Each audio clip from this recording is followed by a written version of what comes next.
കർത്താവ് നിങ്ങളോടുകൂടെ. അങ്ങേ ആത്മാവോടും കൂടെ. മത്തായിയുടെ വിശുദ്ധ സുവിശേഷത്തിൽ നിന്നുള്ള വായന. കർത്താവേ, അങ്ങേക്ക് മഹത്വം. അധ്യായം 23, 27 മുതൽ 32 വരെയുള്ള തിരുവചനങ്ങൾ. അകാലത്ത് യേശു അരുൾ ചെയ്തു, കപട നാട്യക്കാരായ നിയമജ്ഞരെ, ഫരിസേയരെ, നിങ്ങൾക്ക് ദുരിതം. നിങ്ങൾ വെള്ളയടിച്ച കുഴിമാടങ്ങൾക്ക് സദൃശമാണ്.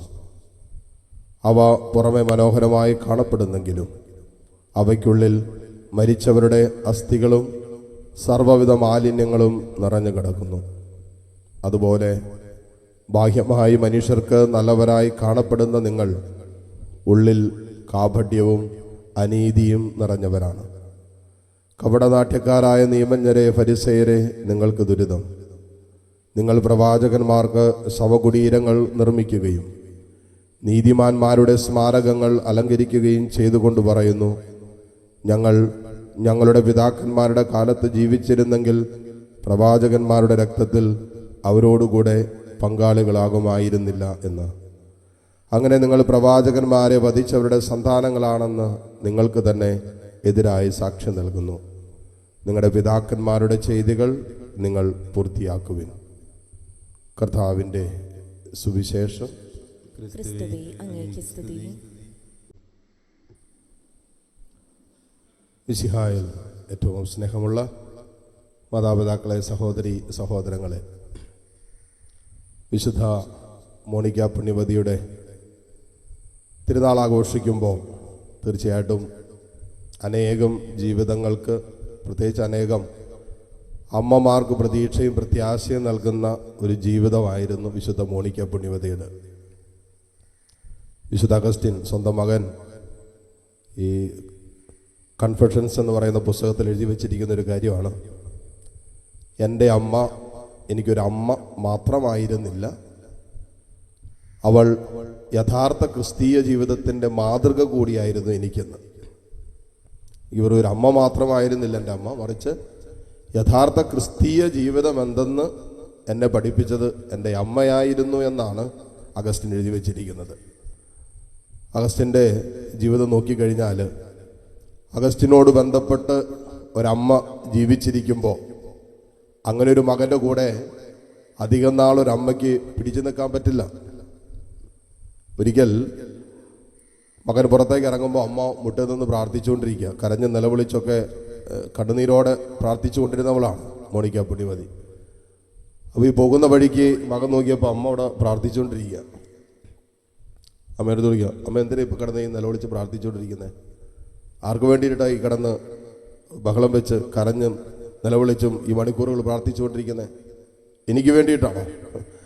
എൻ്റെ മാനസാന്തരത്തിന് വേണ്ടിയിട്ടാണെങ്കിൽ നമ്മൾ പറയുന്നൊരു വാക്കുണ്ടല്ലോ, ആ വെള്ളം കൊണ്ട് വാങ്ങി വെച്ചേക്കാൻ പറയില്ല എന്ന ഭാഷയിലാണ് അഗസ്റ്റിൻ അമ്മയോട് പറഞ്ഞത്.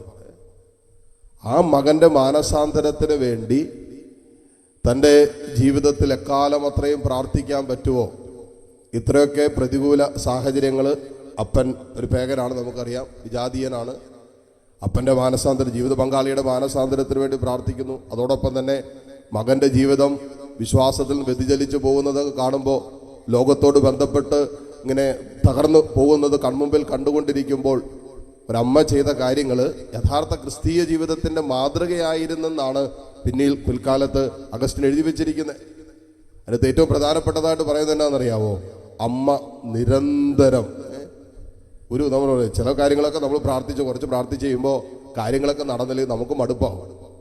ഇത് ഒരു മടുപ്പുമില്ലാതെ പ്രാർത്ഥിക്കുക എന്ന് പറഞ്ഞാൽ, അതുകൊണ്ടാണ് വചനം പറയുന്നത് പ്രാർത്ഥനയിൽ മടുപ്പ് തോന്നരുതെന്ന് പറയുന്നത്. സ്നേഹിക്കുന്നതിൽ മടുപ്പ് തോന്നരുത്, വിശ്വസിക്കുന്നതിൽ മടുപ്പ് തോന്നുന്നതൊക്കെ പറയുന്ന കാര്യം ഇതാണ്. ഒരു മടുപ്പുമില്ലാതെ ഒരമ്മ തൻ്റെ മകൻ്റെ മാനസാന്തരത്തിന് വേണ്ടി ഇത്രമാത്രം പ്രതികൂല അനുഭവങ്ങൾ ഉണ്ടായിട്ട് അമ്മ പ്രാർത്ഥിച്ചു. ഉത്തരം ഒന്നും കിട്ടുന്നില്ല. എന്തെങ്കിലും ഉത്തരം കിട്ടുന്നതിൻ്റെ വിദൂര സാധ്യത പോലും ഇല്ലാതിരുന്നപ്പോഴും പ്രാർത്ഥനയിൽ മടുപ്പ് തോന്നാതെ അമ്മ പ്രാർത്ഥിച്ചുകൊണ്ടിരുന്നുകൊണ്ടതാണ്. ഇതൊരു ക്രിസ്തീയ ജീവിതത്തിന്റെ മാതൃകയാണ്. നമ്മൾ യഥാർത്ഥത്തിൽ, അതുകൊണ്ടാണല്ലോ തെസ്സലോനിക്കാർക്ക് എഴുതിയ 1-ാമത്തെ ലേഖനത്തിൽ നാം വായിക്കുന്ന ഒരു കാര്യമാണ്, യേശുക്രിസ്തുവിൽ നമ്മെക്കുറിച്ചുള്ള ഹിതത്തെക്കുറിച്ച് പൗലോസ് ശ്ലീഹ പറയുമ്പോൾ അതിനകത്ത് പറയുന്ന ഒരു വാക്ക് ഇതാണ്, നിരന്തരം പ്രാർത്ഥിക്കുവിൻ. നിരന്തരം പ്രാർത്ഥിക്കുവിൻ. ഈ അമ്മ അത് ചെയ്തു എന്നുള്ളതാണ്. നമ്മുടെ കുടുംബങ്ങളിലൊക്കെ ഇതുപോലെ ചില നഷ്ടങ്ങൾ സംഭവിക്കുമ്പോൾ നമ്മളിൽ നിന്നും ദൈവം ആഗ്രഹിക്കുന്നൊരു കാര്യമാണ് നിരന്തരം പ്രാർത്ഥനയിൽ ദൈവത്തോട് അനുഭവത്തിലും ഐക്യപ്പെട്ട് നിൽക്കുക എന്നുള്ളത്. അത് ഈ അമ്മ ചെയ്തു. ഇനി അത് മാത്രമായിരുന്നോ? അമ്മയുടെ പ്രാർത്ഥന എന്തായിരുന്നു? ശരിക്കും പറഞ്ഞാൽ മോണിക്ക പുണ്യവതി ഒത്തിരി വാക്കുകളൊന്നും പ്രയോഗിക്കുന്നതായിട്ട് മോണിക്ക പുണ്യവതിയുടെ ജീവിതത്തിൽ എങ്ങും എഴുതി വെച്ചിട്ടില്ല. പിന്നെയോ എവിടെയൊക്കെ മോണിക്ക പുണ്യവതിയുടെ ജീവിതം പ്രാർത്ഥനയിൽ വെളിപ്പെട്ടിട്ടുണ്ടോ അവിടെയൊക്കെ മോണിക്ക പുണ്യവതി കരച്ചിലേ ഉള്ളൂ, കണ്ണുനീര്. സ്നേഹത്തിലും വിശ്വാസത്തിൽ നിന്നും ജനിക്കുന്ന കണ്ണുനീരിന് നമ്മൾ അധരം കൊണ്ട് വെളിപ്പെടുത്തുന്ന പ്രാർത്ഥനയേക്കാൾ ഫലമുണ്ടെന്ന് ഈ പുണ്യവതി തെളിയിച്ചതാണ്. അതുകൊണ്ടാണ് വിശുദ്ധ അംബ്രോസ് ഒരു ദിവസം വന്നപ്പോൾ അൾത്താരയുടെ മുമ്പിൽ നിന്ന് വാവിട്ട് ഈ പുണ്യവതി കരഞ്ഞുകൊണ്ടിരിക്കുക. വിജയിച്ച് എന്തിനു വേണ്ടിയിട്ട് ഇത്രയും കരയുന്നേ, എന്തിനാ നിലവിളിക്കുക, എന്താ വിഷയം, എന്താ പ്രശ്നമെന്ന് അംബ്രോസ് പുണ്യാളൻ ചോദിച്ചപ്പോൾ അമ്മ പറഞ്ഞ എൻ്റെ മകന് വേണ്ടിയിട്ടാണ് പ്രാർത്ഥിക്കുന്നതെന്ന്. അപ്പോൾ പറഞ്ഞ വാക്കുകളാണ് ഈ മെത്രാനായിരുന്ന അന്ന് മെത്രാനായിരുന്ന അംബ്രോസ് പറഞ്ഞ വാക്കുകളാണ് പിൽക്കാലത്ത് നമ്മൾ എപ്പോഴും കേട്ടിട്ടുള്ളത്. നിന്റെ കണ്ണുനീരിന്റെ മകൻ നഷ്ടപ്പെട്ടു പോകാൻ, ഇത്രമാത്രം കരയുന്ന നിന്റെ കണ്ണുനീരിന്റെ മകൻ നഷ്ടപ്പെട്ടു പോകാൻ ദൈവം അനുവദിക്കില്ല എന്ന്. അതാണ് പിന്നീട് പൂർത്തീകരിക്കപ്പെടുന്നത്. അപ്പോൾ ചിലപ്പോൾ നമുക്ക് പ്രാർത്ഥിക്കാൻ വാക്കുകളില്ലായിരിക്കും, പക്ഷേ ഹൃദയത്തെ തൊട്ടുകൊണ്ടുള്ള വിശ്വാസത്തിലും ദൈവഭയത്തിലും ദൈവസ്നേഹത്തിൽ നിന്നും ഉള്ളിൽ നിന്ന് വരുന്ന കണ്ണുനീര് പോലും പ്രാർത്ഥനയാണ് എന്ന് വചനം നമ്മെ ഓർമ്മപ്പെടുത്തുന്നു. അതുകൊണ്ടാണ് സങ്കീർത്തനം 56:8 നാം വായിക്കുന്ന, നിന്റെ അലച്ചിലുകൾ ഞാൻ എണ്ണിയിട്ടുണ്ട്, നിന്റെ കണ്ണുനീർ കണങ്ങൾ ഞാൻ കുപ്പിയിൽ ശേഖരിച്ചിട്ടുണ്ടെന്നാണ് പറയുന്നത്. ഇപ്പൊ നമ്മുടെ കണ്ണുനീര് പോലും ദൈവസന്നിധിയിൽ പ്രാർത്ഥനയാക്കി നമുക്ക് മാറ്റാൻ പറ്റും. അത് ഒരു യഥാർത്ഥ ക്രിസ്തീയ ജീവിതത്തിന്റെ മാതൃകയായിട്ട് വിശുദ്ധ അഗസ്റ്റിൻ ഉയർത്തി കാണിച്ചതാണ്. പിന്നെയോ ഒരിക്കലും പ്രത്യാശ ഈ അമ്മയ്ക്ക് നഷ്ടപ്പെട്ടില്ല എന്നുള്ളതാണ്. ഒരിക്കലും പ്രത്യാശ നഷ്ടപ്പെട്ടില്ല.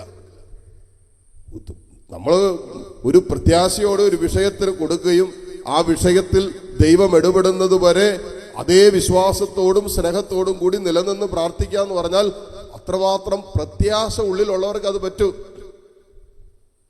ഇപ്പൊ സ്വന്തം അമ്മയെ കുറിച്ച് അഗസ്റ്റിൻ പറയുമ്പോൾ എൻ്റെ അമ്മയ്ക്ക് ഉണ്ടായിരുന്ന ഒരു പ്രത്യാശയുടെ ഒരു ജീവിതം ഉണ്ടായിരുന്നു. ഞാനും എൻ്റെ അപ്പനൊക്കെ ഇങ്ങനെയൊക്കെ ജീവിച്ചിരുന്നപ്പോഴും ഒരു പ്രത്യാശയും കൈവിടാതെ, കർത്താവിലുള്ള പ്രത്യാശ കൈവിടാതെ, പ്രാർത്ഥനയ്ക്ക് ഉത്തരമുണ്ടെന്ന് ഞാൻ ജീവിച്ചിരിക്കുമ്പോഴോ എൻ്റെ മരണശേഷമോ ഈ പ്രാർത്ഥനകൾക്കെല്ലാം ഉത്തരമുണ്ടെന്ന് വിശ്വസിച്ചവളാണ് മോണിക്ക പുണ്യവതി. അതുകൊണ്ട് യഥാർത്ഥ ക്രിസ്തീയ ജീവിതത്തിന്റെ മാതൃക എന്തെന്ന് ഈ പുണ്യവതിയിലൂടെ പഠിപ്പിക്കുകയാണ്. ഇനി വായനകളിലേക്ക് വന്നാലോ, ഇത് തന്നെയാണ് പറയുന്നത്. ആദ്യ വായനയിൽ പറയുന്നത് ഒരു യഥാർത്ഥ യേശു ശിഷ്യൻ എങ്ങനെ ആയിരിക്കണം. സുവിശേഷത്തിൽ പറയുന്നത് ഒരു യഥാർത്ഥ ക്രിസ്തു ശിഷ്യൻ എങ്ങനെ ആയിരിക്കരുത്. ആദ്യപോലെ പൗലോസ്ലീഹ തിമോത്തി സഭയിലൂടെ പറയുന്നൊരു കാര്യം, പൗലോസ്ലീഹ പറയാണ്, പൗലോസ്ലീഹ മാതൃകയാക്കേണ്ട ചില വിഷയങ്ങളിൽ പൗലോസ്ലീഹ ഞങ്ങൾ ഒത്തിരി ത്യാഗങ്ങൾ സഹിച്ചിട്ടുണ്ട് ശുശ്രൂഷയിൽ. യഥാർത്ഥ ക്രിസ്തു ശിഷ്യനായി ജീവിക്കാൻ ഒത്തിരി ത്യാഗങ്ങൾ, ഒത്തിരി സഹനങ്ങൾ ഞങ്ങൾ എടുത്തിട്ടുണ്ട്, പരാതികളില്ലാതെ പരിഭവങ്ങളില്ലാതെ. പിന്നെ പറയുന്നത് ഞങ്ങളുടെ ജീവിതം തന്നെയാണ് മാതൃകയാക്കി മാറ്റിയത്. കുറ്റമറ്റവരായി വിശുദ്ധരായി നീതിബോധമുള്ള ഒരു ദൈവ പൈതലായി ഞങ്ങൾ ജീവിച്ചുകൊണ്ട് ഞങ്ങളുടെ ജീവിതം ഞങ്ങൾ മാതൃകയാക്കി. എന്നിട്ട് മൂന്നാമത് പറയാണ്, സ്നേഹത്തോടെയുള്ള ഒരു നേതൃത്വമാണ് ഞങ്ങൾ എന്നും, സ്നേഹത്തിന്റെ അനുഭവങ്ങളാണ് ഞങ്ങൾ എന്നും പങ്കുവച്ചിട്ടുള്ളത് എന്ന് പറഞ്ഞാൽ ഒരു യഥാർത്ഥ ക്രിസ്തു ശിഷ്യൻ ക്രിസ്തുവിന്റെ സ്നേഹത്തിന്റെ അനുഭവം പങ്കുവെക്കുന്നതായിരിക്കണമല്ലോ. അപ്പോൾ പൗലോസ് പറ ഞാനെന്നും ഈ സ്നേഹമാണ് പങ്കുവെച്ചിട്ടുള്ളത്. സുവിശേഷത്തിലേക്ക് വരുമ്പോൾ ഈശോ കപടനാട്യക്കാരെ എന്ന് ഫരിസേരെയും നിയമജ്ഞരെയും വിളിക്കുന്ന അവസാന ഭാഗങ്ങളാണ് അതിനകത്ത് പറയുന്നത്, നിങ്ങൾ വെള്ളയടിച്ച കുഴിമാടങ്ങൾക്ക് സദൃശമാണ്. പുറമെ സുന്ദരാണല്ലോ, നല്ല ആത്മീയതയുണ്ട്, പ്രാർത്ഥനയുണ്ട്, പള്ളിപ്പോക്കുണ്ട്, കുമ്പസാരമുണ്ട്, എല്ലാ ആത്മീയതകളും ഉണ്ടെങ്കിലും ഉള്ളിൽ ദുർഗന്ധം വമിക്കുന്ന ചീഞ്ഞളിഞ്ഞ പാപത്തിന്റെയും അശുദ്ധിയുടെയും അഹങ്കാരത്തിന്റെയും സ്വാർത്ഥതയുടെയും വെറുപ്പിന്റെയും വിദ്വേഷത്തിന്റെയും ഒക്കെ ഈ ചീഞ്ഞളിഞ്ഞ ദുർഗന്ധം വമിക്കുന്ന ഉള്ളിൽ കൊണ്ടു നടക്കുകയും പുറമെ വളരെ സുന്ദരമെന്ന് വെളിപ്പെടുത്തുന്ന രീതിയിലുള്ള ഒരു ആത്മീയ ജീവിതം ഇത് യഥാർത്ഥ ക്രിസ്തു ശിഷ്യന് ചേർന്നതല്ല എന്നാണ് ഇന്നത്തെ സുവിശേഷം പറയാൻ ആഗ്രഹിക്കുന്നത്. ഇതെല്ലാം ആത്മശോധനയുടെ വിഷയമാണ്. എൻ്റെയും നിങ്ങളുടെയൊക്കെ യഥാർത്ഥ ആത്മീയ ജീവിതവുമായി ബന്ധപ്പെട്ട് ചിന്തിക്കുമ്പോൾ ഇതൊക്കെ ആത്മശോധനയുടെ വിഷയമായിട്ടാണ് ഈ ദിവസങ്ങളിലെ വായനകളെല്ലാം നമ്മുടെ മുമ്പിൽ വെക്കുന്നത്.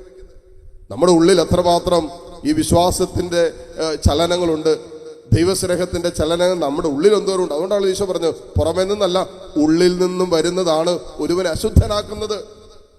അപ്പൊ പാപം നമ്മുടെ ഉള്ളിൽ ആയിരിക്കെ അശുദ്ധിയും ദൈവസ്നേഹത്തിന് വിപരീതമായ മനോഭാവങ്ങൾ ഉള്ളിൽ സൂക്ഷിക്കുകയും എന്നാൽ പുറമെ ദൈവഭക്തരാണെന്നും ദൈവഭയമുള്ളവരാണെന്നും ആത്മീയരാണെന്നും വിശുദ്ധരാണെന്നും കാട്ടിക്കൂട്ടാൻ നമ്മൾ പരിശ്രമിക്കുമ്പോൾ വചനം പറയുന്നത് നമ്മൾ വെള്ളയടിച്ച കുഴിമാടങ്ങൾക്ക് സദൃശ്യരാണെന്നുള്ളതാണ്. ഉണ്ട് ആത്മശോധനയുടെ വിഷയമായി ഇന്നത്തെ വായനകൾ എടുക്കുമ്പോൾ വിശുദ്ധ മോണിക്ക പുണ്യവതിയുടെ മാതൃകയും ജീവിതവും നമുക്ക് നമ്മുടെ വിശ്വാസ ജീവിതത്തിലും പ്രാർത്ഥനാ ജീവിതത്തിലും ദൈവത്തോടുള്ള ബന്ധത്തിലൊക്കെ ധൈര്യവും ബലവും കരുത്തും തരട്ടെ എന്ന് പ്രാർത്ഥിക്കുകയും ആഗ്രഹിക്കുകയും ചെയ്യാം.